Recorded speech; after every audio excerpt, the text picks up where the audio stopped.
రాజీనామాల పేరుతో వైసీపీ ఎంపీలు డ్రామా ఆడుతున్నారని టీడీపీ ఎంపీ కేశినేని నాని ఆరోపించారు. మోదీ అమిత్ షాతో వైసీపీ ఎంపీలు లాలూచీ పడిందన్నారు. ఇప్పుడు రాజీనామాలు ఆమోదించిన ఉప ఎన్నికలు రావనే ధీమాతోనే రాజీనామాల డ్రామాకు తెరలేపారు అంటున్న కేశినేని నానితో మా ప్రతినిధి Haseena face to face. YSRCP ఎంపీలు చేసిన రాజీనామాలంతా ఒక డ్రామా అంటున్నారు. అయితే ఎన్నికలు మాత్రం ఖచ్చితంగా రావు అని ఎంపీ కేశినేని నాని అంటున్నారు. ఖచ్చితంగా ఎన్నికలు రావంటారా? ఖచ్చితంగా అమ్మా, ఎందుకంటే 1951 ప్రజాప్రాతినిధ్య చట్టం, భారతదేశ ప్రజాప్రాతినిధ్య చట్టం ప్రకారం దాంట్లో ఉన్నటువంటి రూల్ 151(a) ప్రకారం ఎలక్షన్లో ఏదైనా సరే బై ఎలక్షన్ రావాల్సి వస్తే 1 ఇయర్ లోపు టర్మ్ ఉంటే అది ఎట్టి పరిస్థితుల్లో కూడా ఎలక్షన్ పెట్టకూడదు అనేది రాజ్యాంగం చెప్తా ఉంది. అది ఎలక్షన్ కమిషన్ యొక్క రూలు. కాబట్టి ఇది తెలిసే కావాలని చెప్పి అది మనకి 2014లో మే 16న ఎలక్షన్ రిజల్ట్స్ అనౌన్స్ అయినాయి. 2014 మే 18న 16 లోక్సభ కాన్స్టిట్యూట్ అయింది. అప్పటి నుంచి 5 ఏళ్ళు అంటే 2019 మే 17కి 5 సంవత్సరాలు పూర్తవుతాయి. 2017 2018కి 4 సంవత్సరాలు పూర్తవుతాయి. అంటే సంవత్సరం కాలం లోపు ఎలక్షన్ పడినాయి. అది కాకుండా ఇంకొక రకంగా వస్తే జూన్ 4వ తేదీ 2014లో first Lok Sabha 2016 Lok Sabha first time ఇది ప్రారంభం అవడం జరిగింది. ఆ రోజు నుంచి 7వ తారీఖు నుంచి జూన్ 4వ తారీఖు నుంచి జూన్ 11వ తారీఖు వరకు 7 రోజుల పాటు సభ జరిగింది. మొట్టమొదటిగా 16 లోక్సభ. అంటే జూన్ 4వ తారీఖు డేట్ తీసుకున్నప్పటికీ ఈ రోజుకి సంవత్సరం పూర్తి అయిపోయింది. కాబట్టి కావాలని చెప్పి 2 రకాలుగా కూడా ఇబ్బంది లేకుండా చూసుకోవడం కోసం ఐదర్ మే 18 అయితే ఆ రకంగా, జూన్ 4 అయితే ఈ రకంగా చేసుకోవడం కోసం మనం మే 29న లోక్సభ స్పీకర్ పిలిపిస్తే లోపలికి వెళ్ళి ఆవిడని బతిమాలుకుని కాళ్ళు పట్టుకుని జూన్ 5వ తారీఖు ఈరోజు వాళ్ళు మళ్ళీ స్పీకర్తో మీటింగ్ జరిగేటట్లు ప్లాన్ చేసుకోవడం జరిగింది. కావాలని ఇదంతా ఖచ్చితంగా మోడీను, బీజేపీ, అమిత్ షా, జగన్మోహన్ రెడ్డి కలిపి ఆడే డ్రామాలో ఇదొక భాగం. ఖచ్చితంగా ఎలక్షన్ రావు. అది తెలిసే జగన్మోహన్ రెడ్డి, వైసీపీ వాళ్ళ ఎంపీలు కూడా ఈ నాటకం ఆడుతూ ఉన్నారు. రేపు మళ్ళీ ఇంకొకసారి స్పీకర్తో కలుస్తున్నారు కదా, రేపు ఆమోదం అయిపోతాయని భావిస్తున్నారా? ఆమోదం అయినప్పటికీ ఎలక్షన్ రావమ్మా. ఎందుకంటే అది తెలిసే ఐదర్ మే 18 డేట్ అయినా తీసుకుంటారు, లేదు జూన్ 4 డేట్ అయినా తీసుకుంటారు.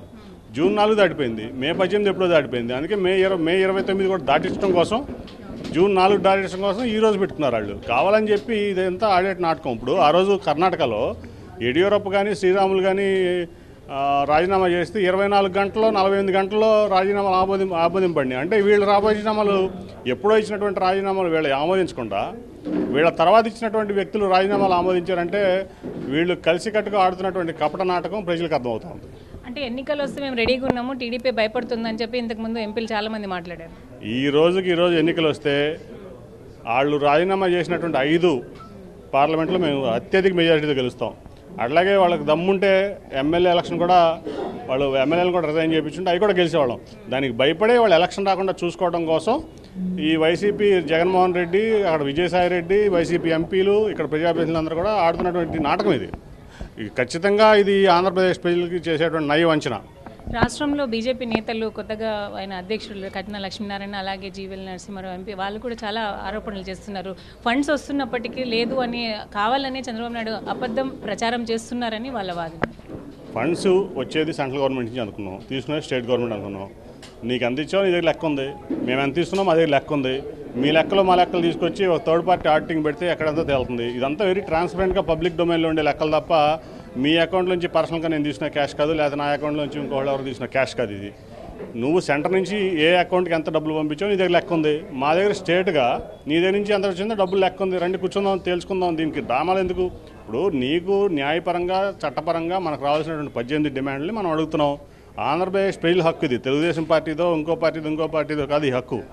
ఖచ్చితంగా ఆంధ్రప్రదేశ్ ప్రజలకి, 5 కోట్ల మంది ఆంధ్రప్రదేశ్ ప్రజలకి ఆ రోజున 2014లో మనకు జరిగినటువంటి అన్యాయం, ఆ తర్వాత బీజేపీ పూడుస్తుందని చంద్రబాబు నాయుడు గారు రాజకీయంగా మాకు 20-30 సీట్లు తగ్గినప్పటికీ బీజేపీతో ఈ రాష్ట్రం అభివృద్ధి చెందుతుందని వెళ్ళడం జరిగింది. అటువంటి పరిస్థితుల్లో ఇవాళ ప్రజలకు తెలుసు నువ్వేమీ చేయలేదని. ఇవాళ దాదాపు 12,000 కోట్ల రూపాయల విలువైన భూమి నీకు 11 ఇన్స్టిట్యూట్స్కి ఇస్తే నువ్వు 600 కోట్లు ఇచ్చి ఇంకా కాంపౌండ్ వాళ్ళు కడతానికి కూడా సరిపోయిన డబ్బులు ఇస్తే ఈ ఇన్స్టిట్యూట్స్ ఎప్పుడు రావాలి? ఈ రాష్ట్రంలో ప్రతి పౌరుడు కూడా అబ్జర్వ్ చేస్తున్నాడు. వాళ్ళ పాత రోజుల్లో లేక ప్రజలుకి ప్రతి ఒక్క విషయం తెలియనటువంటి పరిస్థితి లేవు. వాళ్ళు అన్నీ కూడా మీలాంటి మీడియా నుంచి ప్రతి ఒక్కరికి తెలుస్తూ ఉంది కాబట్టి ప్రతి ఒక్కటి ప్రజల ముందు ఉంది. నువ్వెంత డబ్బు ఇచ్చావు తీసుకురా, మేమెంత తీసుకున్నావు చెప్తాం, దానికి లెక్కలు ఉంటాయి. థర్డ్ పార్టీ ఆడిట్ చేసుకో, నీకు కావాల్సింది చేసుకో అంటే అనవసరమైన ఆరోపణలు చేసి ప్రజల్ని పక్కదోవ పడించి కన్ఫ్యూజ్ చేయడం అన్నమాట. ఇదంతా ఈ రోజున అభివృద్ధి సంక్షేమం రెండు పాదాల మీద చంద్రబాబు గారు నడిపిస్తూ ఉన్నారు. నీ సపోర్ట్ ఉన్నా లేకపోయినా ఈ రోజు రాష్ట్రానికి కావాల్సినటువంటి అన్నీ కూడా చేస్తూ ఉన్నాం. వీటిని ప్రజల్ని కన్ఫ్యూజ్ చేసి ఇప్పుడు కర్ణాటక ఎలక్షన్లు గెలవడమే ఒక ఎజెండా పెట్టుకుని ఎట్లా కూడా ప్రజలను కన్ఫ్యూజ్ చేసి రకరకాలుగా దీన్ని ఇచ్చేసి ఎలక్షన్ గెలిచేయడం లేదా ఎలక్షన్లో రకరకాల మ్యానిపులేషన్ చేయడం కోసం ఇవన్నీ కూడా చేస్తూ ఉన్నారు. ఈ జీవీఎల్ నరసింహారావు అయినా లేదా కన్నా లక్ష్మీనారాయణ కన్నా లేకపోతే అమిత్ షా అయినా మోడీ అయినా ఎవరికైనా ఒకటే చెప్తున్నా, నీ దగ్గర ఉన్నాయి, నీకు నువ్వు ఇచ్చిన డబ్బులు నీ దగ్గర ఉన్నాయి, మేము తీసుకున్న డబ్బులు లెక్క మా దగ్గర ఉంది, రండి తీసుకుందాం, థర్డ్ పార్టీ ఆడిట్ని పెట్టు చేద్దాం. నీకని ఉంటే నువ్వు ఎప్పుడైనా కానీ నువ్వు సెంట్రల్ గవర్నమెంట్లో ఉండవు, నువ్వు చట్టపరంగా తీసిన అధికారం నీకు ఉంది. అవన్నీ చెప్పకుండా ఊరిని మీడియాలో అనవసరమైన కన్ఫ్యూజన్ చేయడం, ఆంధ్రప్రదేశ్ ప్రజలు ఇంకా మోసం చేయడం బాధ్యతాయుతమైనటువంటి పదవుల్లో ఉన్నటువంటి వ్యక్తులకి సబబు కాదని నేను చెప్తా ఉన్నాను. వైఎస్ఆర్సీపీ ఎంపీల రాజీనామాలు ఒకవేళ ఈరోజు ఆమోదం అయినప్పటికీ కూడా ఎన్నికలు మాత్రం ఖచ్చితంగా రావని చెప్పి ఎంపీ కేసినేని నాని అంటున్నారు. కెమెరా పర్సన్ సుధీర్తో కలిసి హసీనా టీవీ9 విజయవాడ.